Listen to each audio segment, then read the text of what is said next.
Me da gusto recibir en la línea telefónica a Manuel Quinto, director asociado de Fitch México. Manuel, qué gusto, buenas noches. Francisco, buenas noches, te saludo, te agradezco el espacio que nos brindas y mando un cordial saludo a tu auditorio que nos escucha. Muchas gracias, Manuel. Oye, pues ustedes tienen un estudio en donde hablan sobre el impacto que tuvo el ajuste presupuestal sobre las finanzas, o que tendrá más bien el ajuste presupuestal sobre las finanzas subnacionales, sobre todo la parte del gasto operacional. ¿Qué nos puedes destacar de este informe?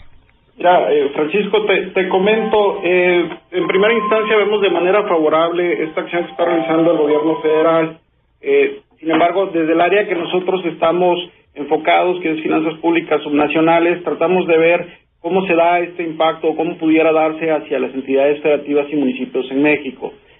Particularmente, como bien sabes, la reducción fue de 132,000 millones aproximadamente, donde la reducción más fuerte se da por la paraestatal Pemex, se dan 100,000 millones de pesos, y por el lado de la administración pública centralizada fueron 32,000 millones de pesos. Desde nuestra perspectiva, dentro de los recursos que se conforman dentro del gasto federalizado, viene un elemento clave que tiene que ver con los convenios de reasignación y descentralización. Nosotros estamos considerando que estos convenios pudieran verse mermados dado el ajuste.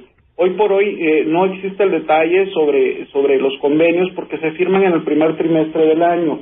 Sin embargo, hemos visto que el impacto se pudiera dar principalmente en dependencias o en temas relacionados con la salud, la agricultura, el medio ambiente principalmente, que son los ramos que mayormente tienen recursos asignados para convenios. Por otro lado, también es cierto que en el caso de comunicaciones y transportes, que es la principal dependencia que mayor reducción tiene en cuanto al plan de ajuste, ahí no se consideran convenios con las entidades federativas. En ese sentido, el impacto se quedaría circunscrito a estos ramos que te comento. No está evaluado todavía este detalle, o sea, no se ha precisado qué recortes específicos y en qué rubros y en qué cantidades se les va a afectar a las entidades. Mira, de acuerdo con el último comunicado que estableció la Secretaría de Hacienda, sí se detallan algunos de los programas. Sin embargo, hay que recordar que dentro de la definición del presupuesto de egresos de la Federación para el 2016, se contempla para cada uno de los ramos un apartado que corresponde a los subsidios para las entidades federativas. En este sentido, ese detalle de lo que pudiera verse disminuido no se ha dado a conocer, y más que nada es por lo que te comentaba. Estos convenios se establecen durante los primeros tres meses o el primer trimestre del año.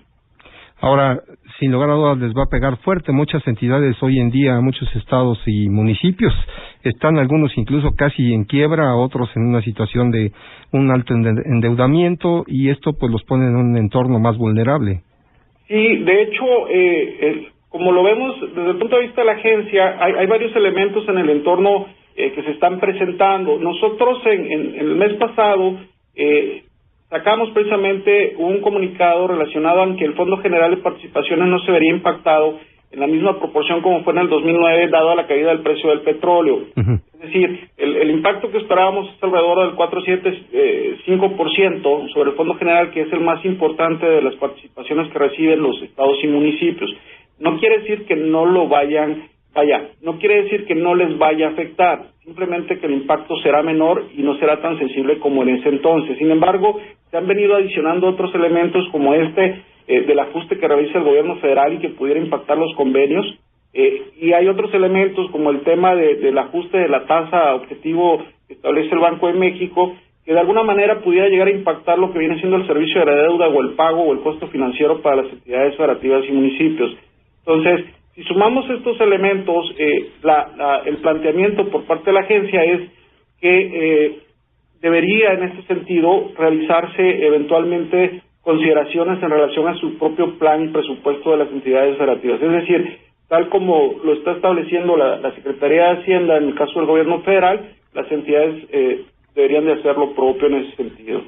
Yo creo, Manuel Quinto, que seguramente el próximo lunes podría haber algo de línea en torno a este tema, porque va a haber una reunión precisamente de la CONAGO con el presidente de la República, y me parece que ahí podría ser un momento para que conozcamos un poco más de detalles precisos, así, puntos específicos. A lo mejor nos va a dar a conocer el presidente y el titular de la CONAGUA en ese momento, pero seguramente ahí se van a ventilar estos asuntos. Mira, hay un tema que está pendiente en la agenda, te comento, Francisco, que es el tema de la Ley de Disciplina Financiera. Sí. Hay que recordar que si bien se hizo la reforma constitucional y se propuso por parte del Ejecutivo Federal la iniciativa de la ley secundaria, en este caso que vendría a disciplinar el desempeño financiero hacia las entidades federativas y municipios, hoy por hoy está detenida en el Congreso de la Unión. Sí. La relevancia de esta iniciativa tiene que ver porque contiene no solamente elementos de control de endeudamiento, de normas prudenciales, sino que se establece en sus primeros apartados lo que corresponde a una nueva gestión presupuestal, es decir, donde hay una alineación inclusive a los criterios generales que establece la Secretaría de Hacienda, es decir, ese mismo ejercicio que realiza la Secretaría de Hacienda lo deberán hacer las entidades y los municipios al momento de establecer su presupuesto. Además que se contemplan otra serie de lineamientos y disposiciones que deberán cumplir para mantener una gestión y un gasto operacional mucho más ordenado, así como prevenir algunos elementos de riesgo, como pudieran ser desastres naturales, establecer fondos de contingencias, de reserva, que les pudiera ayudar eventualmente para que no sean afectados ante este tipo de sucesos. Una última pregunta, Manuel. ¿Estiman ustedes en Fitch que pudiera haber riesgo de que algunas entidades por este entorno y por ajustes que les lleguen precisamente en estas asignaciones y en las partidas federales y en los convenios, que pudieran ponerlos en una situación peor a grado tal de que bajara todavía más la calificación de las entidades? Mira, en el caso de las entidades, esta situación de los convenios puede tener dos efectos, uno positivo y uno negativo si lo quieres ver de esta manera. Por un lado, al momento de no realizarse o de reducirse los convenios, generalmente los convenios se dan con mezclas de fondos, es decir, con una aportación tanto de las entidades federativas como de estos convenios. Entonces, en ese sentido, al momento de reducirse, pues también se reduce la parte que tendrían que proporcionar las entidades. Entonces, por eso el efecto pudiera darse por los dados. Si bien ya no lo reciben, en este caso ya tampoco tendrían que realizar la aportación correspondiente. Es cierto. Ahora bien, lo que sí sería importante es que ante este entorno se contuviera de manera significativa o buscaran implementar medidas de austeridad de tal manera que generaran ahorros internos. Con ahorros internos me refiero a recursos que pudieran utilizar tanto para servir a la deuda y para realizar mayor inversión pública productiva, es decir, cumplir con un efecto sustitución de la inversión que pudiera estar deteniendo en este momento el gobierno federal, que sea de caso, valga la pena mencionar, no quiere decir que no se vaya a realizar inversión, es decir, simplemente hay un ajuste, son proyectos de inversión en algunos casos que en este momento estarían detenidos, sin embargo, pues de acuerdo al Plan Nacional de Inversión están contemplados durante el periodo de gobierno actual. Perfecto, pues Manuel Quinto, muchas gracias por tus comentarios y por darnos los detalles de este estudio de ustedes de impacto del ajuste presupuestal sobre las finanzas subnacionales. Gracias, Manuel. Hombre, te agradezco, Francisco, y nuevamente un saludo a tu auditorio. Igualmente, buenas noches. Manuel Quinto, director asociado de Fitch México.